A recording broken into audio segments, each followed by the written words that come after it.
ನಮಸ್ತೆ ವೀಕ್ಷಕರೇ, ಶುಭೋದಯ. ವಿಶೇಷ ನೇರ ಪ್ರಸಾರ ಜ್ಯೋತಿಷ್ಯ ಕಾರ್ಯಕ್ರಮ ಬೃಹತ್ ಜಾತಕಂಗೆ ತಮ್ಮೆಲ್ಲರಿಗೂ ಆತ್ಮೀಯ ಸ್ವಾಗತ.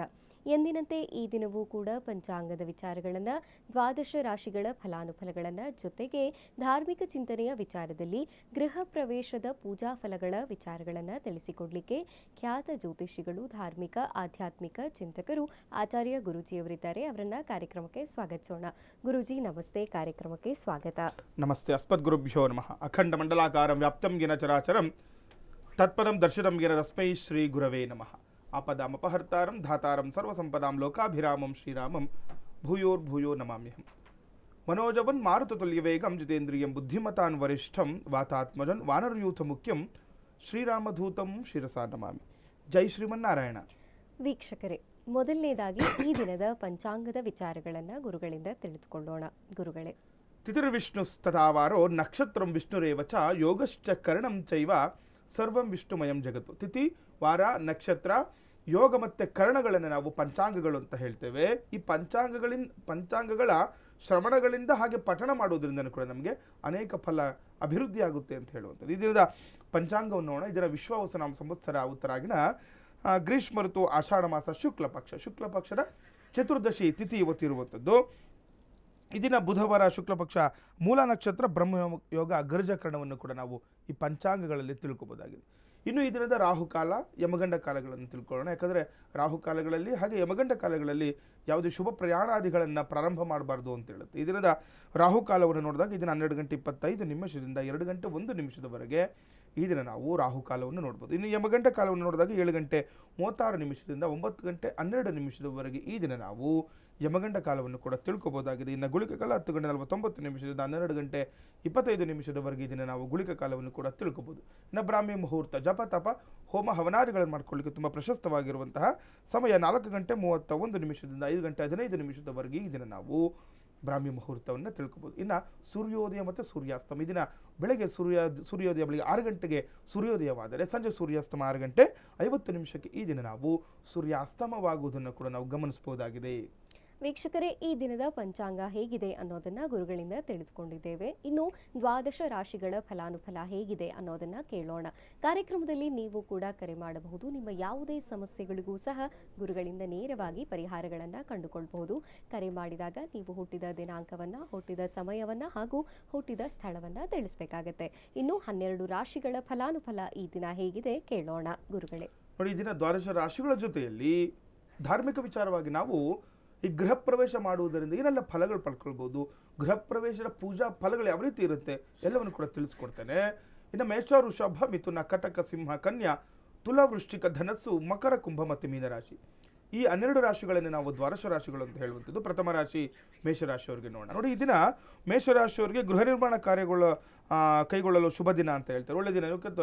ಇವತ್ತು ಏನಾದರೂ ಗೃಹ ನಿರ್ಮಾಣ ಆಗ್ತಾ ಇರುತ್ತೆ, ಅರ್ಧಕ್ಕೆ ನಿಂತೋಗಿರುವಂಥದ್ದಾಗಲಿ ಅಥವಾ ಯಾವುದೇ ಆಗಲಿ ಹೊಸದಾಗಿ ಪ್ರಾರಂಭ ಮಾಡಲಿಕ್ಕೂ ಕೂಡ ತುಂಬ ಒಳ್ಳೆಯ ದಿನ, ಶುಭ ದಿನ ಅಂತ ಹೇಳ್ತಾ ಇದೆ.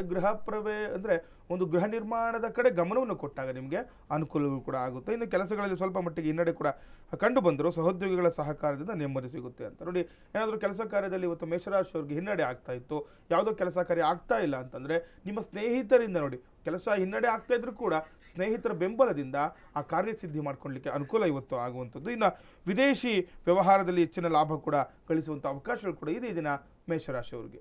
ವೃಷಭ ರಾಶಿಯವರಿಗೆ ನೋಡಿದಾಗ ಮನೆಯ ನಿರ್ಮಾಣ ಹಾಗೂ ಇತರ ಕೆಲಸಗಳಲ್ಲಿ ಪ್ರಗತಿ ಕಂಡು ಬರಲಿದೆ. ಯಾರೆಲ್ಲ ವೃಷಭ ರಾಶಿಗಳು ಅವ್ರಿಗೂ ಕೂಡ ಈಗ ಮನೆ ನಿರ್ಮಾಣದ ಕೆಲಸ ಕಾರ್ಯಗಳು, ಯಾಕಂದರೆ ಇವಾಗೆಲ್ಲ ಆಷಾಢ ಮಾಸ ಇರೋದು, ಮುಂದೆಲ್ಲ ಶ್ರಾವಣ ಮಾಸ ಪ್ರಾರಂಭ ಆಗೋದ್ರಿಂದ ಗೃಹ ಪ್ರವೇಶದ ನಿಮಿತ್ತ ಎಲ್ಲರೂ ಕೂಡ ಕೆಲಸ ಕಾರ್ಯಗಳು ಮಾಡಿಸ್ತಾ ಇರ್ತೀರ. ಆ ಒಂದು ಕೆಲಸ ಕಾರ್ಯಗಳು ಪೂರ್ಣಗೊಳ್ಳುವಂಥದ್ದು ಕೂಡ ಆಗುತ್ತೆ ಇವತ್ತು ವೃಷಭ ರಾಶಿಯವರಿಗೆ. ಇನ್ನು ಭೂ ಖರೀದಿ ವ್ಯವಹಾರವನ್ನು ಮಾಡಲು ಕೂಡ ಉತ್ತಮ ಕಾಲ. ಇನ್ನು ಮಕ್ಕಳಿಂದ ಆರ್ಥಿಕ ಸಹಕಾರ ಕೂಡ ದೊರೆಯುವಂಥದ್ದು. ವೃಷಭ ರಾಶಿಯವರಿಗೆ ಒಳ್ಳೆಯ ದಿನ ಇವತ್ತು. ಮನೆಯ ವಿಚಾರವಾಗಿ ಚೆನ್ನಾಗಿದೆ, ಮತ್ತು ಭೂಮಿ ವಿಚಾರವೂ ಕೂಡ ಚೆನ್ನಾಗಿದೆ. ಏನಾದರೂ ಭೂಮಿ ಖರೀದಿ ಮಾಡಲಿಕ್ಕೆ ಕೂಡ ಒಳ್ಳೆಯ ದಿನ ಅಂತ ಹೇಳ್ತಾ ಇದೆ, ಅದ್ರ ಕಡೆ ಯೋಚನೆ ಮಾಡಿ. ಇನ್ನು ಮಕ್ಕಳಿಂದ ಕೂಡ ಆರ್ಥಿಕವಾಗಿ, ಅಂದರೆ ಹಣದ ವಿಚಾರವಾಗಿ ಕೂಡ ನಿಮಗೆ ಅನುಕೂಲಕರವಾದ ದಿನ ಈ ದಿನ ವೃಷಭ ರಾಶಿಯವರಿಗೆ. ಇನ್ನು ಮಿಥುನ ರಾಶಿಯವರಿಗೆ ನೋಡಿದಾಗ ಉಪನ್ಯಾಸಕ ವೃತ್ತಿಯಲ್ಲಿರುವವರಿಗೆ ಕಾರ್ಯಕ್ಷೇತ್ರದಲ್ಲಿ ಅನುಕೂಲಕರ ವಾತಾವರಣ. ಮಿಥುನ ರಾಶಿಯವರು ಕೂಡ ಗಮನದಲ್ಲಿಟ್ಕೊಳ್ಳಿ. ಯಾರೆಲ್ಲ ಉಪನ್ಯಾಸಕರು ಇರ್ತೀರ, ನಿಮ್ಮ ಕಾರ್ಯಕ್ಷೇತ್ರದಲ್ಲಿ ಒಳ್ಳೆಯ ಅಭಿವೃದ್ಧಿಯ ಸಂಕೇತ ಇದೆ, ಅನುಕೂಲಕರ ಆಗುತ್ತೆ. ಇನ್ನು ಮಾರಾಟ ಮಾಡುವವರು ಅಥವಾ ಖರೀದಿ ಮಾಡುವವರು ವ್ಯವಹಾರಗಳಿಗೆ ಲಾಭಾಂಶ ಇರುವಂಥದ್ದು. ಯಾರೆಲ್ಲ ಈಗ ಕೆಲವೊಬ್ಬರು ಏನೋ ಒಂದು ವಸ್ತುಗಳನ್ನ ಖರೀದಿ ಮಾಡೋದು ಮತ್ತು ಮಾರಾಟ ಮಾಡೋದು ಮಾಡ್ತಾರೆ, ದಳ್ಳಾಳಿ ಕೆಲಸ ಮಾಡ್ತಾ ಇರ್ತಾರೆ, ಅಂಥವ್ರಿಗೆ ಇದನ್ನ ಶುಭವಾಗಿರುತ್ತೆ ಮತ್ತು ಧನಾಗಮನದ ನಿರೀಕ್ಷೆ ಕೂಡ ಇದನ್ನು ಮಾಡ್ಬೋದು. ಇನ್ನು ಕೋರ್ಟ್ ಕಚೇರಿ ಸಂಬಂಧಿಸಿದ ಕೆಲಸಗಳು ಯಶಸ್ವಿ ಆಗುವಂಥದ್ದು. ಮಿಥುನ ರಾಶಿಯವರಿಗೆ ಒಳ್ಳೆಯ ಶುಭ ದಿನ ಕೂಡ ಇದೆ. ಕೋರ್ಟ್ಗೆ ಸಂಬಂಧಪಟ್ಟಂಥದ್ದು, ಕಚೇರಿಗೆ ಸಂಬಂಧಪಟ್ಟಂಥ ವಿಚಾರಗಳಲ್ಲಿ ನೀವು ಇದನ್ನು ಯಶಸ್ವಿ ಆಗ್ತೀರಾ ಅಂತ ಹೇಳುವಂಥದ್ದು ಈ ದಿನ ಮಿಥುನ ರಾಶಿಯವರಿಗೆ. ಇನ್ನು ಕಟಕ ರಾಶಿಯವರಿಗೆ ನೋಡಿದಾಗ ವಿದೇಶಿ ವ್ಯವಹಾರದೊಂದಿಗೆ ವ್ಯವಹಾರ ಅಂದರೆ ಆ ವ್ಯವಹಾರಕ್ಕೊಂದು ತಿರುವು ಸಿಗುತ್ತೆ ಅಂತ ಹೇಳ್ತಾ ಇದೆ. ಯಾರೆಲ್ಲ ಕಟಕ ರಾಶಿಯವರು ಗಮನದಲ್ಲಿ ಇಟ್ಕೊಳ್ಳಿ, ಏನಾದರೂ ವಿದೇಶಕ್ಕೆ ಸಂಬಂಧಪಟ್ಟಂತಹ ವ್ಯಾಪಾರಗಳನ್ನು ಮಾಡ್ಕೊಳ್ತಾ ಇದ್ದಾರೆ, ಇವತ್ತೊಂದು ವಿಶೇಷವಾಗಿರುವಂತಹ ತಿರುವು ಕಾಣುತ್ತೆ ಅಂತ ಹೇಳ್ತಾ ಇದೆ. ನಿಮ್ಮ ಒಂದು ವ್ಯಾಪಾರ ಅಭಿವೃದ್ಧಿ ಆಗುವ ಸಂಕೇತ ಇರುವಂಥದ್ದು. ಇನ್ನು ವಿದ್ಯಾರ್ಥಿಗಳಿಗೆ ವಿದ್ಯಾಭ್ಯಾಸದಲ್ಲಿ ಕೂಡ ಪ್ರಗತಿ. ಕಟಕ ರಾಶಿಯವರೆಲ್ಲ ವಿದ್ಯಾರ್ಥಿಗಳು ಇರ್ತೀರಾ, ವಿದ್ಯಾಭ್ಯಾಸದಲ್ಲಿ ತುಂಬ ವಿಶೇಷವಾಗಿರುತ್ತೆ, ಪ್ರಗತಿ ಕಾಣುತ್ತೆ, ಅಭಿವೃದ್ಧಿಯ ಸಂಕೇತ ಕೂಡ ಇರುವಂಥದ್ದು. ಮನೆ ಮಂದಿಗೊಂದಿಗೆ ದೂರದ ಬಂಧುಗಳ ಭೇಟಿ ಕೂಡ ಸಾಧ್ಯತೆ ಇದೆ. ಇವತ್ತು ಕಟಕ ರಾಶಿಯವರು ನೋಡ್ಕೊಳ್ಳಿ, ಮನೆಯವರ ಜೊತೆಯಲ್ಲಿ ದಿನ ದೂರದ ಒಂದು ಸಂಬಂಧಿಕರ ಆಗಲಿ ಇವತ್ತು ಬಂಧುಗಳ ಭೇಟಿ ಮಾಡೋ ಅವಕಾಶಗಳು ಕೂಡ ಇರುವಂಥದ್ದು ಈ ದಿನ ಕಟಕ ರಾಶಿಯವರಿಗೆ. ಇನ್ನು ಸಿಂಹರಾಶಿಯವರಿಗೆ ನೋಡಿದಾಗ ಉದ್ಯೋಗ ಬದಲಾವಣೆ ಬಗ್ಗೆ ಯೋಚನೆ ಮಾಡುತ್ತಿರುವವರಿಗೆ ಧೈರ್ಯದಿಂದ ಮುನ್ನುಡಿ ಇಡಬಹುದು ಅಂತ. ಯಾರೆಲ್ಲ ಈಗ ಸಿಂಹರಾಶಿಯವರು ಎಲ್ಲ ಒಂದು ಕೆಲಸ ಕಾರ್ಯ ಮಾಡ್ತಾ ಇರ್ತಾರೆ, ಏನೋ ಕಷ್ಟ ಆಗ್ತಾ ಇರುತ್ತೆ, ಬದಲಾವಣೆ ನಿರೀಕ್ಷೆ ಮಾಡ್ತಾ ಇರ್ತೀರ, ಬದಲಾವಣೆ ಮಾಡ್ಕೊಳ್ಬೇಕು ಅನ್ನೋರು ಇದನ್ನ ನೋಡಿ ಧೈರ್ಯದಿಂದ ನೀವು ಮುನ್ನುಡಿ ಮಾಡ್ಬೋದು ಅಂತಂದರೆ ಧೈರ್ಯವಾಗಿ ಮುನ್ನುಗ್ಗಿ ನಿಮ್ಮ ಕೆಲಸ ಕಾರ್ಯ ಯಶಸ್ವಿ ಆಗುತ್ತೆ ಅಂತ ಹೇಳ್ತೇನೆ. ಮಾನಸಿಕ ನೆಮ್ಮದಿ ಕೂಡ ನಿಮ್ಮದಾಗುವಂಥದ್ದು. ಮಕ್ಕಳಿಂದ ಶುಭ ಸಮಾಚಾರ ಕೂಡ ಕೇಳಲಿದ್ದೀರಿ ಈ ದಿನ ಸಿಂಹರಾಶಿಯವರು. ಇನ್ನು ಕನ್ಯಾ ರಾಶಿಯವರಿಗೆ ನೋಡಿದಾಗ ಆರ್ಥಿಕ ಅಡಚಣೆಗಳು ನಿವಾರಣೆ ಆಗಲಿವೆ. ಅತಿಥಿಗಳ ಆಗಮನದಿಂದ ಮನೆಯಲ್ಲಿ ಸಂತಸದ ವಾತಾವರಣ ಕೂಡ ಇರುವಂಥದ್ದು. ಕೆಲಸದಲ್ಲಿ ಕೂಡ ಪ್ರಗತಿ ಕಂಡು ಬರುವಂಥದ್ದು. ಕನ್ಯಾ ರಾಶಿಯವರಿಗೆ ಶುಭ ದಿನ ಇವತ್ತು. ಕೆಲಸ ಕಾರ್ಯದಲ್ಲಿ ಪ್ರಗತಿ ಇದೆ, ಬಂಧುಗಳ ಆಗಮನ ಕೂಡ ನಿರೀಕ್ಷೆ ದಿನ ಮಾಡಬಹುದಾಗಿದೆ ಕನ್ಯಾ ರಾಶಿಯವರು. ಇನ್ನು ತುಲಾ ರಾಶಿಯವರಿಗೆ ನೋಡಿದಾಗ ವಿನಾಕಾರಣ ಅಧಿಕ ಖರ್ಚು ಸಂಭವಿಸುವ ಸಾಧ್ಯತೆ ಇದೆ ಅಂತ ಹೇಳ್ತಾರೆ. ಖರ್ಚಿನ ಮೇಲೆ ಕಡಿವಾಣ ಹಾಕಬೇಕಾಗುತ್ತೆ. ಕೃಷಿ ಕೈಗಾರಿಕೆ ಕ್ಷೇತ್ರದಲ್ಲಿ ಲಾಭಾಂಶ ಹೆಚ್ಚಳವಾಗಲಿದೆ. ತುಲಾ ರಾಶಿಯವರಿಗೆ ಒಳ್ಳೆಯ ದಿನ. ಕೃಷಿಯಲ್ಲಿ ಯಾರೆಲ್ಲ ತಮ್ಮನ್ನು ತಾವು ತೊಡಗಿಸ್ಕೊಂಡಿರ್ತೀರ ನಿಮಗೆ ಈ ದಿನ ಶುಭ ದಿನ ಆಗಿರುತ್ತೆ. ಇನ್ನು ರಾಜಕೀಯದಲ್ಲಿ ಸೂಕ್ತ ಸ್ಥಾನಮಾನ ಕೂಡ ದೊರಕುವ ಸಾಧ್ಯತೆ ಕೂಡ ಇರುವಂಥದ್ದು ತುಲಾ ರಾಶಿಯವರಿಗೆ. ಇನ್ನು ವೃಶ್ಚಿಕ ರಾಶಿಯವರಿಗೆ ನೋಡಿದಾಗ ಸರ್ಕಾರಿ ಅಧಿಕಾರಿಗಳಿಗೆ ಸ್ಥಾನಮಾನ ಬದಲಾವಣೆ ಸಾಧ್ಯತೆ. ಗೌರ್ಮೆಂಟ್ ಕೆಲಸ ಯಾರು ಮಾಡ್ತಾ ಇರ್ತೀರ ನಿಮ್ಮ ಸ್ಥಾನ ಬದಲಾವಣೆ ಆಗುವಂಥ ಸಾಧ್ಯತೆ ಹೆಚ್ಚಾಗಿರುತ್ತೆ, ನೋಡ್ಕೊಳ್ಳಿ, ಗಮನದಲ್ಲಿ ಇಟ್ಕೊಳ್ಬೇಕು. ಮನೆಯವರೊಂದಿಗೆ ದೂರದೂರಿನ ಪ್ರಯಾಣ ಕೂಡ ಸಾಧ್ಯತೆ ಇದೆ, ದೂರದ ಪ್ರಯಾಣ ಮಾಡುವಂತಹ ಸಾಧ್ಯತೆ ಹೆಚ್ಚಾಗಿರುವಂಥದ್ದು. ಇನ್ನು ಆರೋಗ್ಯದ ಬಗ್ಗೆ ಗಮನವನ್ನು ಕೊಡಬೇಕಾಗುತ್ತೆ ವೃಶ್ಚಿಕ ರಾಶಿ. ಅಗತ್ಯವಾಗಿ ಆರೋಗ್ಯದ ಕಡೆ ಗಮನವನ್ನು ಕೊಡಿ, ಅನುಕೂಲ ಆಗುತ್ತೆ ವೃಶ್ಚಿಕ ರಾಶಿಯವರಿಗೆ. ಇನ್ನು ಧನುರಾಶಿಯವರಿಗೆ ನೋಡಿದಾಗ ದಿಢೀರಾಗಿ ಅನೇಕ ಸಮಸ್ಯೆಗಳು ಎದುರಾಗುವ ಸಂಭವ ಇದೆ. ಸಮಸ್ಯೆಗಳಂತ ಬಂದೇ ಬರುತ್ತೆ ಇವತ್ತು, ದಿಢೀರಾಗಿ ಯಾವುದೋ ಒಂದು ಸಮಸ್ಯೆಗಳನ್ನ ಎದುರು ನೋಡಬೇಕಾಗುತ್ತೆ ನೀವು. ಹಾಗಾಗಿ ವಿವಿಧ ಮೂಲಗಳಿಂದ ಹಣಕಾಸು ಒದಗಿ ಬರುವುದರಿಂದ ಇಚ್ಛಿತ ಕಾರ್ಯಗಳು ಕೈಗೂಡುವುದು ಅಂತ ಹೇಳ್ತಾರೆ. ಹಣದ ವಿಚಾರವಾಗಿ ಅನುಕೂಲ ಇದೆ, ಬೇರೆ ಬೇರೆ ಕಡೆಗಳಿಂದ ಹಣ ಬರುವಂಥ ನಿರೀಕ್ಷೆ ಮಾಡ್ಬೋದು. ಅದರಿಂದ ಏನಾಗುತ್ತೆ, ನೀವು ಅಂದ್ಕೊಂಡಂಥ ಕೆಲಸ ಕಾರ್ಯಗಳು ಯಶಸ್ವಿಯಾಗಿ ಪೂರ್ಣಗೊಳ್ಳುತ್ತೆ. ಇನ್ನು ಬಂಧುಗಳ ಮನೆ ಕಾರ್ಯಗಳಲ್ಲಿ ಕೂಡ ಭಾಗಿಯಾಗುವ ಸಾಧ್ಯತೆ ಕೂಡ ಇರುವಂಥದ್ದು ಧನುರಾಶಿಯವರಿಗೆ. ಮಕರ ರಾಶಿಯವರಿಗೆ ನೋಡಿದಾಗ ಕೆಲಸ ಕಾರ್ಯಗಳು ಅನುಕೂಲಕರವಾಗಿ ಇರಲಿವೆ ಅಂತ ಹೇಳ್ತಾರೆ. ಮಕರ ರಾಶಿಯವರು ಕೂಡ ಕೆಲಸ ಕಾರ್ಯದಲ್ಲಿ ಯಶಸ್ವಿ ಇದೆ. ಉದ್ಯೋಗ ಕ್ಷೇತ್ರದಲ್ಲಿ ಮೇಲಾಧಿಕಾರಿಗಳ ಪ್ರಶಂಸೆ ಇದೆ. ಇನ್ನು ವಿಶ್ವಾಸದಿಂದ ವ್ಯಾಪಾರಗಳಲ್ಲಿ ತೊಡಗಿಕೊಳ್ಳುವುದರಿಂದ ಹೆಚ್ಚಿನ ಲಾಭ ಪಡೆಯಬಹುದು. ಎಲ್ಲಾದರೂ ವ್ಯಾಪಾರ ಮಾಡುವಂಥವ್ರು ಯಾರೆಲ್ಲ ಮಕರ ರಾಶಿಗಳಿದ್ದೀರಾ, ವಿಶ್ವಾಸದಿಂದ ಮಾಡಬೇಕು. ನಿಮ್ಮ ಒಂದು ವ್ಯಾಪಾರಸ್ಥರ ಜೊತೆಯಲ್ಲಿ ಚೆನ್ನಾಗಿ ಮಾತಾಡ್ಕೊಳ್ಳಿ, ವ್ಯಾಪಾರದಲ್ಲಿ ಅಭಿವೃದ್ಧಿಯನ್ನು ಕೂಡ ಮಾಡ್ಕೊಳ್ಬೋದು. ಮಾನಸಿಕ ನೆಮ್ಮದಿ ಕೂಡ ದೊರಕುವಂಥದ್ದು ಮಕರ ರಾಶಿಯವರಿಗೆ. ಇನ್ನು ಕುಂಭರಾಶಿಯವರಿಗೆ ನೋಡಿದಾಗ ನಿಮ್ಮ ಒಳ್ಳೆಯತನದ ದುರುಪಯೋಗವಾಗದಂತೆ ಎಚ್ಚರಿಕೆ ವಹಿಸಬೇಕಾಗುತ್ತೆ. ನೋಡಿ, ಕುಂಭರಾಶಿಯವರು ಗಮನದಲ್ಲಿ ಇಟ್ಕೊಳ್ಬೇಕು. ಇವತ್ತು ಯಾರಿಗೋ ಒಬ್ಬರಿಗೆ ಒಳ್ಳೇದಾಗಬೇಕಂತ ಬಯಸ್ತಾ ಇರ್ತಾರೆ, ಅದರಿಂದ ನಿಮಗೆ ತೊಂದರೆ ಮಾಡ್ತಾರಂತೆ, ಕೆಟ್ಟದ್ದು ಮಾಡ್ತಾರಂತೆ. ಹಾಗಾಗಿ ಅದನ್ನು ದುರುಪಯೋಗ ಪಡಿಸ್ಕೋಬಾರ್ದು. ಒಂದು ಬೇರೆಯವರು ನಿಮ್ಮಿಂದ ಉಪಯೋಗ ಪಡ್ಕೊಂಡು ನಿಮಗೆ ತೊಂದರೆ ಮಾಡ್ತಾರೆ ಅಂತ ಹೇಳ್ತಾರೆ. ಹಾಗಾಗಿ ಸ್ವಲ್ಪ ಎಚ್ಚರಿಕೆಯಿಂದ ಇರಬೇಕು. ಅವಶ್ಯಕತೆಗಿಂತ ಹೆಚ್ಚಾಗಿ ಹಣಕಾಸಿನ ನೆರವು ದೊರೆಯಲಿದೆ ಅಂತ ಹೇಳ್ತಾರೆ. ಹಣಕಾಸಿನ ವಿಚಾರವಾಗಿ ಅನುಕೂಲಕರವಾದ ದಿನ ಕುಂಭರಾಶಿಯವರಿಗೆ. ಶೀಘ್ರದಲ್ಲೇ ಸಂತೋಷಕರ ಸುದ್ದಿಯನ್ನು ಕೂಡ ಆಲಿಸಿದ್ದೀರಿ ಅಂತ ಹೇಳಿ ಒಳ್ಳೆಯ ದಿನ ಇವತ್ತು ಕುಂಭರಾಶಿಯವರಿಗೆ. ಒಂದು ಒಳ್ಳೆಯ ಶುಭ ಸಮಾಚಾರವನ್ನು ಕೂಡ ಈ ದಿನ ನೀವು ಇನ್ನು ಹತ್ತಿರದಲ್ಲೇ ಕೂಡ ಕೇಳುವಂತಹ ನಿರೀಕ್ಷೆ ಮಾಡ್ಬೋದು ಅಂತ. ಇನ್ನು ಮೀನರಾಶಿಯವರಿಗೆ ನೋಡಿದಾಗ ಈ ದಿನ ಕಡೆಯ ರಾಶಿ ಮೀನರಾಶಿ. ವೃತ್ತಿ ಸಂಬಂಧ ದೂರದ ಪ್ರಯಾಣ ಸಾಧ್ಯತೆ ಇದೆ. ನಿಮ್ಮ ಕೆಲಸದ ನಿಮಿತ್ತ ಯಾವುದೋ ಎಲ್ಲ ಒಂದರ ಕೆಲಸ ಕಾರ್ಯ ಮಾಡ್ತಿರ್ತೀರಾ, ಆ ಕೆಲಸದ ನಿಮಿತ್ತ ಒಂದು ಪ್ರಯಾಣ ಮಾಡುವಂಥದ್ದು, ದೂರದ ಪ್ರಯಾಣ ಮಾಡುವ ಸಾಧ್ಯತೆ ಇದೆ. ಇನ್ನು ಹಣಕಾಸಿನ ಪರಿಸ್ಥಿತಿ ಕೂಡ ಉತ್ತಮಗೊಳ್ಳುವುದು, ಹಣದ ವಿಚಾರವಾಗಿ ಅನುಕೂಲ ಅಂತ ಹೇಳ್ತಾ ಇದೆ. ಸಾಮಾಜಿಕ ಸೇವೆಯಲ್ಲಿ ದಿನವಿಡೀ ತೊಡಗಿಕೊಳ್ಳುವ ಅವಕಾಶಗಳು ಏನಾದರೂ ಇತ್ತು ಅಂತಂದರೆ ಇದನ್ನು ಯಾರೆಲ್ಲ ಮೀನರಾಶಿಗಳು ಗಮನದಲ್ಲಿ ಇಟ್ಕೊಳ್ಳಿ. ಏನಾದರೂ ಸಮಾಜ ಸೇವೆ ಮಾಡುವಂಥ ಅವಕಾಶ ಇತ್ತು ಅಂದರೆ ಅದರಲ್ಲಿ ನೀವು ತೊಡಗಿಕೊಳ್ಳಿ, ಅನುಕೂಲ ಇದೆ, ಅಭಿವೃದ್ಧಿ ಇದೆ. ಕೆಲವೊಬ್ಬರು ಈ ಮುಖಿಯಾಗಿ ಬೆಳಿಬೇಕು ಅಂದ್ಕೊಳ್ತಿರ್ತಾರೆ, ಅಂಥವ್ರು ಕೂಡ ಶುಭ ದಿನ ಇವತ್ತು ಮೀನರಾಶಿಯವರಿಗೆ. ವೀಕ್ಷಕರೇ, ಇಂದು ಧಾರ್ಮಿಕ ಚಿಂತನೆಯ ವಿಚಾರದಲ್ಲಿ ಗೃಹ ಪ್ರವೇಶದಲ್ಲಿ ಮಾಡಬೇಕಾದಂತಹ ಪೂಜಾ ಕೈಂಕರ್ಯಗಳು ಯಾವುವು ಮತ್ತು ಅದರಿಂದ ಏನೆಲ್ಲ ಫಲ ಸಿಗ್ತದೆ ಅನ್ನೋದನ್ನು ಗುರುಗಳು ತಿಳಿಸ್ತಿದ್ದಾರೆ. ಗೃಹ ಪ್ರವೇಶ ಅಂದ ತಕ್ಷಣ ಹಲವಾರು ಪೂಜೆಯನ್ನು, ಹೋಮಗಳನ್ನು ಅಲ್ಲಿ ನೆರವೇರಿಸಬೇಕಾಗತ್ತೆ. ಅಂಥ ಪೂಜೆಗಳು ಯಾವುವು ಅನ್ನೋದನ್ನು ಗುರುಗಳಿಂದ ಮೊದಲನೇದಾಗಿ ತಿಳ್ಕೊಳ್ಳೋಣ. ಗುರುಗಳೇ, ನೋಡಿ, ಗೃಹ ಪ್ರವೇಶ ಅಂತ ಬಂದಾಗ ಪ್ರಮುಖವಾಗಿ ನಾವು ಹಿಂದಿನ ದಿನಗಳಲ್ಲಿ ಹೇಳಿದ್ವಿ, ಕೆಲವೊಂದು ಕ್ರಮಗಳನ್ನು ನಾವು ಅನುಸರಿಸಬೇಕು ಅಂತ. ಅದರ ಜೊತೆ ಈ ಪೂಜಾ ವಿಧಾನದಲ್ಲಿ ಅಂದರೆ ಈ ಎಲ್ಲ ಪೂಜೆಗಳಿಂದ ಏನೆಲ್ಲ ನಾವು ಅನುಕೂಲಗಳನ್ನು ಪಡ್ಕೊಳ್ಬೋದು, ಏನೆಲ್ಲ ಶುಭ ನಮಗೆ ಫಲ ಸಿಗುತ್ತೆ ಅನ್ನುವಂಥದ್ದನ್ನು ನೋಡ್ಕೊಳ್ಬೇಕಾಗುತ್ತೆ. ಈಗ ನಾವು ಹಿಂದಿನ ದಿನದಲ್ಲಿ ಹೇಳಿದ್ವಿ ಏನೆಲ್ಲ ಪೂಜೆಗಳು ಮಾಡ್ಕೊಳ್ಬೇಕು ಅಂತ. ಗೋಪೂಜೆ ಮಾಡಬೇಕು, ವಾಸ್ತು ಪೂಜೆ ಮಾಡಬೇಕು, ರಾಕ್ಷೋಗ್ನ ಹೋಮವನ್ನು ಮಾಡಬೇಕು, ಮತ್ತು ಗಂಗಾ ಪೂಜೆ ಅಂತ ಮಾಡ್ತೀವಿ. ಒಂದು ಗೃಹ ಪ್ರವೇಶ ಅಂತ ಬಂದಾಗ ಗಂಗಾ ಪೂಜೆ ಮತ್ತು ಗೋಪೂಜೆ ಎಲ್ಲವನ್ನು ಕೂಡ ಸಾಮಾನ್ಯವಾಗಿ ಮಾಡುವಂಥ ವಿಚಾರ. ಇದರ ಜೊತೆ ದ್ವಾರ ಪೂಜೆ ಅಂತ ಮಾಡ್ತೀವಿ. ಆ ದ್ವಾರದಿಂದ ನಾವು ಪ್ರವೇಶ ಮಾಡುವಂಥದ್ದು ಗೃಹ ಪ್ರವೇಶ. ಅಂದರೆ ಮುಖ್ಯ ದ್ವಾರ ಏನಿರುತ್ತೆ, ಮುಖ್ಯ ದ್ವಾರಕ್ಕೆ ವಿಧಿಯುಕ್ತವಾಗಿ ಪೂಜೆ ಪುನಸ್ಕಾರಗಳನ್ನು ನೆರವೇರಿಸಿದ ನಂತರ ನಾವು ನಮ್ಮ ಕುಲದೇವರ ಜೊತೆಯಲ್ಲಿ ಪ್ರವೇಶ ಮಾಡುವಂಥದ್ದೇ ಗೃಹ ಪ್ರವೇಶ ಅಂತ. ಈ ಪ್ರವೇಶದ ನಂತರ ಹಾಲಕ್ಕಿಸುವಂಥದ್ದು ಮತ್ತು ಕುಲದೇವರ ಪೂಜೆ ಪುನಸ್ಕಾರಗಳು ಮಾಡುವಂಥದ್ದು, ಇನ್ನು ಲಕ್ಷ್ಮೀ ಪೂಜೆ ಆಗಲಿ ಅಥವಾ ಸತ್ಯನಾರಾಯಣ ವ್ರತ ಆಗಲಿ ಅಥವಾ ಸುದರ್ಶನ ಹೋಮಾದಿಗಳನ್ನು ಮಾಡುವಂಥದ್ದು ಸರ್ವೇ ಸಾಮಾನ್ಯ ಆಗಿರುತ್ತೆ. ಇದೆಲ್ಲ ಪೂಜೆಗಳಿಂದ ಏನೆಲ್ಲ ಫಲಗಳನ್ನು ಪಡ್ಕೊಳ್ಬೋದು ಅದನ್ನು ನಾವು ಅವಶ್ಯಕವಾಗಿ ತಿಳ್ಕೊಬೇಕಾಗುತ್ತೆ. ನಾವು ಹಿಂದೆ ಒಂದು ಸರಿ ಹೇಳಿದ್ದೆ, ಅರ್ಥವಿಲ್ಲದ ಪೂಜೆ ವ್ಯರ್ಥ ಅಂತ. ನೋಡಿ, ಎಲ್ಲೋ ಯಾರೋ ಒಬ್ಬರು ಪುರೋಹಿತರನ್ನು ಕರೆಸಿರ್ತೀರ, ಪೂಜೆಗಳನ್ನು ಮಾಡ್ತಾ ಇರ್ತಾರೆ, ನಮ್ಮ ಮನಸ್ಸೆಲ್ಲೋ ಇರುತ್ತೆ. ಕೆಲವೊಬ್ಬರಿಗೆ ಏನು ಪೂಜೆ ನಡೀತಾ ಇದೆ ಅಂತಲೂ ಕೂಡ ಗೊತ್ತಾಗ್ತಾ ಇರಲ್ಲ. ಯಾಕಂದರೆ ಕೆಲವೊಬ್ರಿಗೆ ಅವರದ್ದೇ ಆದಂತಹ ಜವಾಬ್ದಾರಿಗಳಿರುತ್ತೆ. ಒಂದು ಗೃಹ ಪ್ರವೇಶ ಮಾಡ್ತಾ ಇದ್ದಾರೆ ಅಂತ ಬಂದಾಗ ಹಿಂದೆ ಬಂದಿರೋ ನೆಂಟರಿಷ್ಟರುಗಳನ್ನು ಮಾತಾಡಿಸ್ಬೇಕಾಗುತ್ತೆ, ಬಂಧು ಮಿತ್ರರು ಬಂದಿರ್ತಾರೆ, ಮಾತಾಡಿಸ್ಬೇಕಾಗ್ತಾ ಇರುತ್ತೆ. ಅಂಥ ಸಂದರ್ಭದಲ್ಲಿ ಪೂಜೆಗಳು ನಡೀತಾ ಇರುತ್ತೆ. ಆದಷ್ಟು ನಾವು ಪೂಜೆಗಳ ಕಡೆ ಗಮನ ಕೊಡೋದು ತುಂಬ ಒಳ್ಳೆಯದು ಅಂತ. ಯಾಕಂದರೆ ಫಲ ಸಿಗಬೇಕು ಅಂತಂದರೆ ನಮ್ಮ ಒಂದು ಅಲ್ಲಿ ಎಷ್ಟು ನಾವು ಕಷ್ಟಪಡ್ತಾ ಇದ್ದೀವಿ, ಒಂದು ಎಷ್ಟು ಭಕ್ತಿಯಿಂದ ಪೂಜೆ ಮಾಡ್ತಿದ್ದೀವಿ, ಅದು ತುಂಬ ಇಂಪಾರ್ಟೆಂಟ್ ಆಗಿರುತ್ತೆ, ಪ್ರಮುಖ ಆಗಿರುತ್ತೆ ಅಲ್ಲಿ. ಹಾಗಾಗಿ ತಿಳ್ಕೊಬೇಕಾಗುತ್ತೆ. ಈ ಗೃಹ ಪ್ರವೇಶ ಅಂತ ಬಂದಾಗ ನಾವು ಹಿಂದಿನ ದಿನ ವಾಸ್ತು ಮತ್ತು ರಾಕ್ಷೋಗ್ನ ಪೂಜೆ ವಿಧಾನಗಳನ್ನು ತಿಳಿಸ್ಕೊಟ್ಟಿದ್ವಿ. ಇದನ್ನು ಮಾರನೇ ದಿನ ಗೃಹ ಪ್ರವೇಶದ ದಿನ ನಾವು ಪ್ರಥಮವಾಗಿ ಗಂಗಾ ಪೂಜೆ, ಗೋಪೂಜೆ, ದ್ವಾರ ಪೂಜೆ ಮಾಡ್ತೀವಿ. ಅಂದರೆ ಒಂದು ಶುಭ ಒಂದು ಮುಹೂರ್ತವನ್ನು ಇಟ್ಟಿರುವಂಥದ್ದು, ಗೃಹ ಪ್ರವೇಶಕ್ಕೆ ಅಂತ ಮುಹೂರ್ತಗಳನ್ನ ಇಟ್ಟಿರ್ತಾರೆ. ಆ ಒಂದು ಮುಹೂರ್ತದ ಸಮಯದಲ್ಲಿ ಈಗ ಸಾಮಾನ್ಯ ನೋಡಿ, ಹಿರಿಯರು ಯಾರಿದ್ರೆ ಮುಹೂರ್ತ ಮೀರೋಗುತ್ತೆ, ಬೇಗ ಗೃಹ ಪ್ರವೇಶ ಆಗಬೇಕು, ಆಲೋಚಿಸಿಲ್ಲ, ಇನ್ನೂ ಟೈಮ್ ಆಗುತ್ತೆ, ರಾಹುಕಾಲ ಬಂದ್ಬಿಡುತ್ತೆ, ಯಮಗಂಡ ಕಾಲ ಬಂದ್ಬಿಡುತ್ತೆ, ಟೈಮ್ ಮೀರೋಗುತ್ತೆ ಎಲ್ಲ ಹೇಳ್ತಾ ಇರ್ತಾರಲ್ವ. ಆ ಒಂದು ಸಂದರ್ಭದಲ್ಲಿ ಮಾಡುವಂತಹ ಪೂಜೆಗಳೇನು ಫಲ? ಈಗ ಗಂಗಾ ಪೂಜೆ ಮಾಡ್ತೀವಿ, ಏನಕ್ಕೆ ಮಾಡಬೇಕು ನೋಡಿ? ಗಂಗಾ ಅನ್ನುವಂಥದ್ದು ನೋಡಿ, ಒಂದು ಮನೆಯಲ್ಲಿ ಸಾಮಾನ್ಯವಾಗಿ ಅವಶ್ಯಕತೆ ಇರುವಂಥದ್ದು ಒಂದು ನೀರು. ನಮಗೆ ನೀರಿಲ್ಲ, ಮನೆಯಲ್ಲಿ ನೀರಿನ ಅಭಾವ ಆಯಿತು ಅಂತಂದರೆ, ನೀರಿನಿಂದ ತೊಂದರೆಗಳು ಆಯಿತು ಅಂತಂದರೆ ಮನೇಲಿ ಎಷ್ಟು ಕಷ್ಟ ಆಗುತ್ತೆ ಅಂತ ಎಲ್ಲರೂ ಕೂಡ ಅನುಭವಿಸಿರ್ತೀವಿ. ಹಾಗಾಗಿ ಆ ನೀರಿನಿಂದ ಬರುವಂತಹ ಯಾವುದೇ ತೊಂದರೆಗಳಿದ್ರೂ ಕೂಡ ನಮಗೆ ನಿವಾರಣೆ ಆಗಬೇಕು. ಆ ಒಂದು ಗಂಗಾ ಮಾತೆಯ ಅನುಗ್ರಹ ನಮಗೆ ಸಿಗಬೇಕು. ಗಂಗಾ ಭಾಗೀರಥಿ ಅಂತ ಹೇಳ್ತೀವಿ, ಗಂಗಾ ಭವಾನಿ ಅಂತ ಹೇಳ್ತೀವಿ, ವರ್ಣ ಪೂಜೆ ಅಂತ ಹೇಳ್ತೀವಿ. ಅಂದರೆ ನೀರಿಗೆ ಸಂಬಂಧಪಟ್ಟಂಥ ಪೂಜೆ ಪುನಸ್ಕಾರಗಳು, ನೀರಿನಿಂದ ಯಾವುದೇ ರೀತಿ ತೊಂದರೆಗಳಾಗಲಿ ತೊಡಕುಗಳಾಗಲಿ ಏನೇ ನಮಗೆ ತೊಂದರೆಗಳು ಆಗಬಾರ್ದು ಅಂತೇಳಿ ನಾವು ಗಂಗಾ ಪೂಜೆಯನ್ನು ಮಾಡ್ತೀವಿ. ಅದ್ರ ಜೊತೆ ನಾವು ಗೋಪೂಜೆಯನ್ನು ಮಾಡ್ತೀವಿ. ನೋಡಿ, ನಮ್ಮ ಒಂದು ಧರ್ಮಶಾಸ್ತ್ರದಲ್ಲಿ ಏನು ಹೇಳುತ್ತೆ, ಒಂದು ಗೋವಿನಲ್ಲಿ 300 ಮುಕ್ಕೂಟ ದೇವತೆಗಳನ್ನು ಕೂಡ ನಾವು ಕಾಣ್ತೀವಿ ಅಲ್ವಾ. ಹಾಗಾಗಿ ಅಂಥ ಗೋವಿಗೆ ಪೂಜೆ ಮಾಡಿ ನಾವು ಪ್ರವೇಶ ಮಾಡುವಂಥದ್ದು ಕೂಡ ಗೋ ಪ್ರವೇಶನೇ ಫಸ್ಟ್ ನಾವು ಮಾಡುವಂಥದ್ದು. ಗೃಹ ಪ್ರವೇಶದಲ್ಲಿ ಆ ಗೋವನ್ನು ನಾವು ಒಳಗಡೆ ಬಿಡಿಸ್ತೀವಿ, ಎಲ್ಲರೂ ಕೂಡ ಗೊತ್ತಿರುವಂಥದ್ದು. ಈ ಗೋಪೂಜೆಯಿಂದ ನಮಗೆ ಆ 300 ಮುಕ್ಕೋಟಿ ದೇವತೆಗಳ ಆಶೀರ್ವಾದವು ಕೂಡ ನಮ್ಮ ಮೇಲೆ ಆ ಒಂದು ದಂಪತಿಗೆ ಸಿಗಲಿ ಅಂತ. ಇದರಿಂದ ಏನಾಗುತ್ತೆ, ಧನಧಾನ್ಯಾದಿ ಸಮೃದ್ಧಿ ಆಗುವಂಥದ್ದು, ಅಷ್ಟೈಶ್ವರ್ಯ ಸಿದ್ಧಿ ಆಗುತ್ತೆ. ಯಾಕೆಂದರೆ ಮಹಾಲಕ್ಷ್ಮಿ ಸ್ವರೂಪ, ಲಕ್ಷ್ಮಿ ಅಂತ ಕರಿತೀವಿ ನಾವು ಗೋವಿಗೆ. ನಾವು ಆ ಲಕ್ಷ್ಮಿ ಒಳಗಡೆ ಬಂದರು ಅನ್ನೋ ಅಷ್ಟು ಮಟ್ಟಿಗೆ ನಮ್ಮ ಒಂದು ಭಾವನೆ ಇರುವಂಥದ್ದು.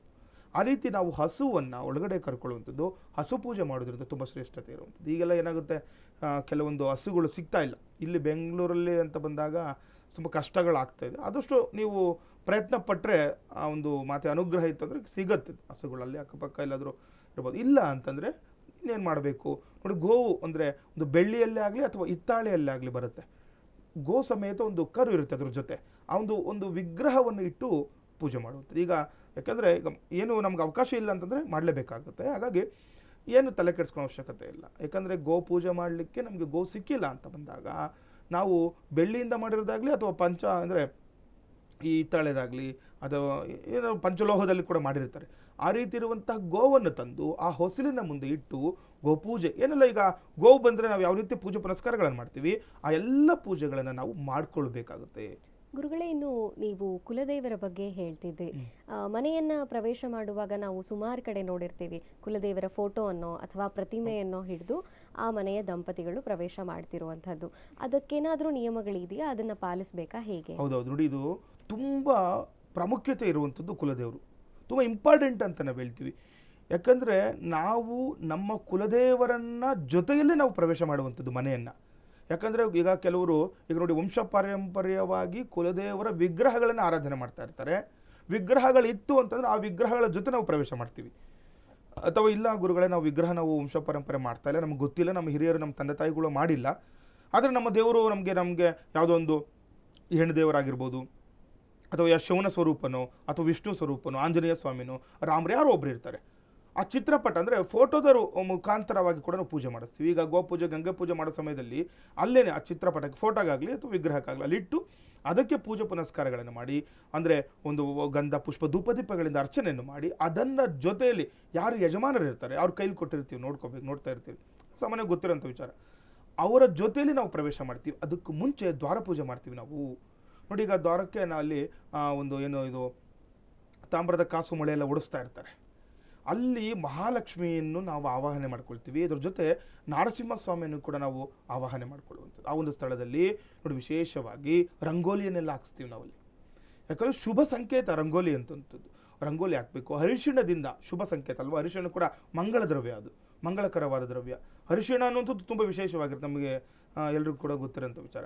ಅವನ ಹರಿಶಿಣವನ್ನು ನಾವು ಆ ಒಂದು ಏನು ಮುಖ್ಯ ದ್ವಾರಕ್ಕೆ ಲೇಪನ ಮಾಡಿ ತದನಂತರ ಅಲ್ಲಿ ರಂಗೋಲಿಗಳನ್ನು ಹಾಕಿ ತದನಂತರ ಆ ಒಂದು ಹೊಸಲಿಗೆ ಲಕ್ಷ್ಮೀ ನರಸಿಂಹಸ್ವಾಮಿಯನ್ನು ಆವಾಹನೆ ಮಾಡ್ಕೊಳ್ತಾರೆ. ಯಾಕಂದರೆ ನೋಡಿ, ಈ ದುಷ್ಟ ಶಕ್ತಿಗಳಿಂದ ನಮ್ಮನ್ನು ಒಂದು ಭಗವಂತ ಕಾಪಾಡಲಿ ಅಂತ. ಈಗಲೂ ಕೂಡ ನಮ್ಮ ಹಿರಿಯರು ಯಾರಾದರೂ ನಾವು ಹೊಸಲು ತುಳಿತಾ ಇದ್ದರೆ ಬೈತಾರೆ, ಹೊಸಲು ತುಳಿಬಾರ್ದು, ದಾಟ್ಕೊಂಡು ಹೋಗಿ ಅಂತಾರೆ. ಯಾಕಂದರೆ ಅಲ್ಲಿ ಆವಾಸ ಸ್ಥಾನ ಅದು. ಲಕ್ಷ್ಮೀ ನರಸಿಂಹಸ್ವಾಮಿಯವರನ್ನ ನಾವು ಆವಾಹನೆ ಮಾಡ್ಕೊಂಡಿರ್ತೀವಿ. ಮಹಾಲಕ್ಷ್ಮಿ ಒಂದು ಗೃಹ ದ್ವಾರಕ್ಕೆ ಲಕ್ಷ್ಮೀ ಸ್ವರೂಪನೇ ನಾವು ಆವಾಹನೆ ಮಾಡ್ಕೊಂಡಿರ್ತೀವಿ, ಲಕ್ಷ್ಮಿಯನ್ನು ನೋಡ್ತಾ ಇರ್ತೀವಿ. ಅಂಥ ಸ್ಥಳ ಯಾವತ್ತೂ ಕೂಡ ಶುದ್ಧ ಇರಬೇಕು. ಅದಕ್ಕೋಸ್ಕರ ಬೆಳಗ್ಗೆ ಎದ್ದ ತಕ್ಷಣ ಬಾಗಿಲಿಗೆ ನೀರಾಕಿ ಅಂತ ಹೇಳ್ತಾ ಇರ್ತಾರೆ. ಯಾಕಂದರೆ ಅಷ್ಟೆಲ್ಲ ನಮ್ಮ ಸಂಪ್ರದಾಯದಲ್ಲಿ ಇರುವಂಥದ್ದು, ನಮ್ಮ ಹಿರಿಯರು ಮಾಡಿರುವಂಥದ್ದು, ಇದೆಲ್ಲ ಶುಭ ಸಮಯ ಒಂದು ಸಂಕೇತಗಳು. ಮನೆಯಲ್ಲಿ ಮಹಾಲಕ್ಷ್ಮಿ ಕೃಪಕಟಾಕ್ಷ ಇರಬೇಕು ಅಂತಂತಂದರೆ, ಈಗ ನೋಡಿ ಈಗಲೂ ಕೂಡ ನಾವು ಕೆಲವೊಂದು ರೀಲ್ಸ್ ನೋಡ್ತಾ ಇದ್ದರೆ ಮನೆಯಲ್ಲಿ ಜಗಳ ಆಡ್ತಾ ಇದ್ದರೆ ಅಥವಾ ಮನೆಯಲ್ಲಿ ನೆಮ್ಮದಿ ಇಲ್ಲ ಅಥವಾ ಮನೆಯಲ್ಲಿ ಒಂದು ಏನು ಹೇಳ್ತಾರೆ ಪಾತ್ರೆಗಳನ್ನ ತೊಳೆದಿಲ್ಲ, ಅದಿಲ್ಲ ಅಂದರೆ ಲಕ್ಷ್ಮಿ ಹೊರಗಡೆ ವಾಪಸ್ ಹೋಗ್ತಾರೆ, ಆ ಥರ ಎಲ್ಲ ಈಗೆಲ್ಲ ಮಾಡಿ ತೋರಿಸ್ತಾ ಇದ್ದಾರೆ. ಅದೆಲ್ಲ ನೆನ್ನೆ ಇವತ್ತು ಮಾಡಿರೋದಲ್ಲ, ನಮ್ಮ ಹಿಂದೆನೇ ಹಿರಿಯರಲ್ಲಿ ಹೇಳಿದರು. ಎದ್ದ ತಕ್ಷಣ ಏನು ಮಾಡಬೇಕು, ಫಸ್ಟ್ ನಾವು ಬಾಗಿಲಿಗೆ ಪೂಜೆ ಮಾಡಬೇಕು, ಒಂದು ನೀರು ಹಾಕಿ ಒಂದು ರಂಗೋಲಿ ಹಾಕಿ ಅಂತ ಈ ರೀತಿ ಎಲ್ಲ ಮಾಡೋದು. ರಂಗೋಲಿ ತುಂಬ ಶ್ರೇಷ್ಠತೆ ಇದೆ. ಅದನ್ನು ಕೂಡ ಆ ರಂಗೋಲಿ ಬಗ್ಗೆನೇ ಒಂದ್ಸರಿ ನಾವು ಮಾತಾಡೋಣ. ಅದಕ್ಕೆ ಮುಂಚೆ ಇವತ್ತು ಗೃಹ ಪ್ರವೇಶ ಆಯಿತು. ಇವಾಗ ಏನಾಯಿತು, ದ್ವಾರ ಪೂಜೆನೂ ಮಾಡ್ಕೊಂಡಿದ್ದಾಯಿತು. ದ್ವಾರ ಪೂಜೆ ನಂತರ ನಾವು ಒಳಗಡೆ ಪ್ರವೇಶ ಮಾಡ್ಕೊಳ್ತೀವಿ. ಪ್ರವೇಶದ ಸಮಯದಲ್ಲಿ ನವಧಾನ್ಯಗಳನ್ನು ನಾವು ಇಟ್ಕೊಳ್ತೀವಿ. ಇನ್ನೊಂದು ತಟ್ಟೆಯಲ್ಲಿ ಧಾನ್ಯಗಳು ಹೇಳಿರ್ತಾರೆ ಅಲ್ಲಿ ಪುರೋಹಿತರು, ಒಂದು ತಟ್ಟೆಯಲ್ಲಿ ಧಾನ್ಯಗಳು ತೊಗೊಂಡು ಬನ್ನಿ, ವಿವಿಧ ಧಾನ್ಯಗಳು, ನಿಮ್ಮ ಹತ್ರ ಎಷ್ಟು ಧಾನ್ಯಗಳಿದೆ ಅಷ್ಟು ಧಾನ್ಯಗಳು ತೊಗೊಂಡ್ಬನ್ನಿ, ಇನ್ನು ತರಕಾರಿಗಳು ಕೂಡ ತೊಗೊಂಡು ಬನ್ನಿ ಅಂತ ಹೇಳ್ತಾರೆ. ಅಲ್ಲಿ ಎಷ್ಟಿದೆಯೋ ಅಷ್ಟು ತರಕಾರಿಗಳನ್ನು, ಅದರಲ್ಲಿ ತುಂಬ ಇಂಪಾರ್ಟೆಂಟ್ ಹುಣಸೆ ಹಣ್ಣು ಮತ್ತು ಸುಣ್ಣ, ಈ ರೀತಿ ಇರುವಂತಹ ವಸ್ತುಗಳನ್ನು ನಾವು ಆ ಮನೆಯಿಂದ ಈ ಮನೆಗೆ ತೆಗೆದುಕೊಂಡು ಬರ್ತೀವಿ. ಹಿಂದೆಲ್ಲ ಒಂದು ವಾಸ ಇದ್ದೇ ಇರ್ತೀವಿ ನಾವು. ಆ ಮನೆಯಿಂದ ಹೊಸ ಮನೆಗೆ ನಾವು ಪ್ರವೇಶ ಮಾಡ್ತಿರುವಂಥದ್ದು ಧನಧಾನ್ಯಾದಿಯೊಂದಿಗೆ. ಅಂದರೆ ನಮ್ಮ ಮನೆಯಲ್ಲಿ ನಮಗೆ ನಿತ್ಯೋಪಯೋಗ ವಸ್ತುಗಳು ಏನೇನೆಲ್ಲ ಬೇಕು, ನಮಗೆ ಧಾನ್ಯಗಳು ಬೇಕು ಮತ್ತು ತರಕಾರಿಗಳು ಬೇಕು, ಎಲ್ಲವನ್ನೂ ಕೂಡ ನಾವು ಆ ಒಂದು ಭಗವಂತನ ಕುಲದೇವರ ಜೊತೆಯಲ್ಲೇ ತೆಗೆದುಕೊಂಡು ಬರ್ತೀವಿ. ಇಲ್ಲಿ ತುಳಸಿ ಪೂಜೆ ತುಂಬ ಶ್ರೇಷ್ಠ ಆಗಿರುವಂಥದ್ದು. ಅದು ಕೂಡ ಪ್ರಮುಖವಾಗಿ ತುಳಸಿ ಪೂಜೆಯನ್ನು ಕೂಡ ನಾವು ಹೊರಗಡೆ ಮಾಡ್ಕೊಳ್ಬೇಕು. ಇದರ ಜೊತೆ ಕೆಲವೊಬ್ಬರು ಒನಕೆ ತೊಗೊಂಡ್ಬರ್ತಾರೆ. ಇನ್ನು ಸೇರು ನಾವು ಗೊತ್ತಿರುತ್ತೆ, ಸೇರು ಒಡೆದು ಒಳಗಡೆ ಬರುವಂಥ ಶಾಸ್ತ್ರ ಕೆಲವೊಬ್ರು ಮಾಡ್ತಾರೆ, ಕೆಲವೊಬ್ರು ಮಾಡ್ತಾರೆ. ಅದೆಲ್ಲ ಅದು ಮಾಡಿದರೂ ಓಕೆ, ಮಾಡಿಲ್ಲ ಅಂದ್ರೂ ತೊಂದರೆ ಇಲ್ಲ. ಇನ್ನು ಕೆಲವೊಬ್ರು ಈ ರುಬ್ಬಗುಂಡು ಅಂತ ನಾವು ಹೇಳ್ತೀವಿ, ಅದನ್ನು ಕೂಡ ತೊಗೊಂಡು ಬರುವಂಥದ್ದು. ಯಾಕೆಂದರೆ ಅವಾಗೆಲ್ಲ ನಾವು ರುಬ್ಬಗುಂಡಲ್ಲಿ ಇತ್ತು. ಈಗ ಮಿಕ್ಸರ್ ಅಂತೇಳಿ ಮಿಕ್ಸಿ ತೊಗೊಂಡ್ಬರ್ಲಿಕ್ಕೆ ಆಗಲ್ಲ ಅದೆಲ್ಲ. ಹಾಗಾಗಿ ಏನಾಗುತ್ತೆ, ಅದು ಶಾಸ್ತ್ರ ಏನು ಮಾಡಬೇಕು, ಕೆಲವೊಬ್ರಿಗೆ ಈಗ ಚಿಕ್ಕದಾಗಿ ಸಿಕ್ಬಿಡುತ್ತೆ ಶಾಸ್ತ್ರಕ್ಕೋಸ್ಕರ. ಆ ರೀತಿಯೆಲ್ಲ, ಯಾಕಂದರೆ ಕಾಲ ಬದಲಾವಣೆ ಆದ ತಕ್ಷಣ ನಾವು ಕೂಡ ಬದಲಾವಣೆ. ಗುರುಗಳೇ ಅವಾಗೆಲ್ಲ ಈಗ ರುಬ್ಬಗುಂಡು ತೊಗೊಂಬರ್ತಿದ್ವಿ, ಈಗ ನಾವು ಮಿಕ್ಸಿ ತೊಗೊಂಬರಲ್ಲ ಅಂತ ಕೇಳ್ತಾರೆ ನಮಗೆ. ಆದರೆ ಅದಲ್ಲ ಅದು. ಯಾಕೆಂದರೆ ಶಾಸ್ತ್ರದಲ್ಲಿ ಏನಿದೆಯೋ ಅದನ್ನು ನಾವು ಮಾಡ್ಕೊಳ್ಬೇಕಾಗತ್ತೆ. ಹಾಗಾಗಿ ಈಗ ಅದು ಕೂಡ ಒಂದು ಚಿಕ್ಕ ಚಿಕ್ಕ ಒಂದು ಇದರ ರೂಪದಲ್ಲಿ ಕೂಡ ಇದ್ದಾವೆ. ನಮ್ಮ ಶಾಸ್ತ್ರ ನಾವು ಕೈ ಬಿಡಬಾರ್ದು ಅಂತ ಅಷ್ಟೇ ನಮ್ಮ ನಂಬಿಕೆ. ಅದನ್ನು ನಾವು ಪರಿಪಾಲನೆ ಮಾಡಿದಾಗ ಅದರಿಂದ ನಮಗೆ ಮನೆಯಲ್ಲಿ ಸುಖ ಶಾಂತಿ ನೆಮ್ಮದಿಯ ಜೊತೆಯಲ್ಲಿ ಮನೆಗೆ ಯಾರು ಬಂದರೂ ಕೂಡ ನಾವು ಒಂದು ಅನ್ನವನ್ನು ಹಾಕಬೇಕು. ಅತಿಥಿ ಸತ್ಕಾರ ತುಂಬ ಇಂಪಾರ್ಟೆಂಟ್ ಇರುವಂಥದ್ದು. ಮನೆ ಬಂದವ್ರಿಗೆ ನಾವು ಯಾವುದೇ ರೀತಿ ನೀರಿನ ಅಭಾವ ಆಗಬಾರ್ದು. ನೀರು ಕೂಡ ನಾವು ಕೊಡಲಿಕ್ಕಾಗಿಲ್ಲ ಅಂತಂದರೆ ಇನ್ನೇನಕ್ಕೆ ನಾವು ಮನೆ ಇರಬೇಕಲ್ವ, ಆ ರೀತಿ ಇರುವಂಥದ್ದು. ಅದೆಲ್ಲ ನಂತರ ಹಾಲು ಕಿಸುವಂಥ ಕಾರ್ಯಕ್ರಮ ಮಾಡ್ತೀವಿ. ಮನೆಯಲ್ಲಿ ಯಾವ ರೀತಿ ಹಾಲು ಕೂತೋ ಅದೇ ರೀತಿ ಸುಖ ಶಾಂತಿ ನೆಮ್ಮದಿ ಅಭಿವೃದ್ಧಿ ಆಗಲಿ ಮನೆ ಅನ್ನೋ ಸಂಕೇತ ಆಗಿರುತ್ತೆ. ಗೃಹ ಪ್ರವೇಶ ಈ ರೀತಿ ಮಾಡ್ಕೊಳ್ಳಿ, ಎಲ್ಲರಿಗೂ ಕೂಡ ಶುಭವಾಗುತ್ತೆ.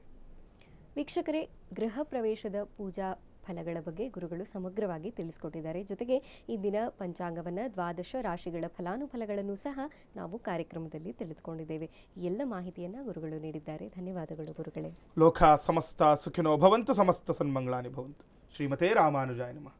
ವೀಕ್ಷಕರೇ, ನೀವು ಕೂಡ ನೇರವಾಗಿ ಗುರುಗಳ ಸಂಖ್ಯೆಗೆ ಕರೆ ಮಾಡಿ ನಿಮ್ಮ ಸಮಸ್ಯೆಗೆ ಪರಿಹಾರಗಳನ್ನು ಕಂಡುಕೊಳ್ಳಬಹುದು. ಒಂದು ಅಪಾಯಿಂಟ್ಮೆಂಟನ್ನು ಫಿಕ್ಸ್ ಮಾಡಿಕೊಂಡು ಬೆಂಗಳೂರಿನ ಅಂಚೆಪಾಳ್ಯದ ಅವರ ಕಚೇರಿಯಲ್ಲಿ ಭೇಟಿಯಾಗಿ ಸಮಸ್ಯೆಗಳಿಗೆ ಪರಿಹಾರವನ್ನು ಕಂಡುಕೊಳ್ಳಬಹುದು. ಇದಾಗಿತ್ತು ಈ ಹೊತ್ತಿನ ವಿಶೇಷ ನೇರ ಪ್ರಸಾರ ಜ್ಯೋತಿಷ್ಯ ಕಾರ್ಯಕ್ರಮ ಬೃಹತ್ ಜಾತಕಂ. ಮತ್ತೆ ಮುಂದಿನ ಸಂಚಿಕೆಯಲ್ಲಿ ಭೇಟಿಯಾಗೋಣ. ನೋಡ್ತಾ ಇರಿ ಅಶ್ವವೇಗ ಸುದ್ದಿವಾಹಿನಿ. ಇದು ಸತ್ಯಾನ್ವೇಷಣೆಯ ಓಟದಲ್ಲಿ.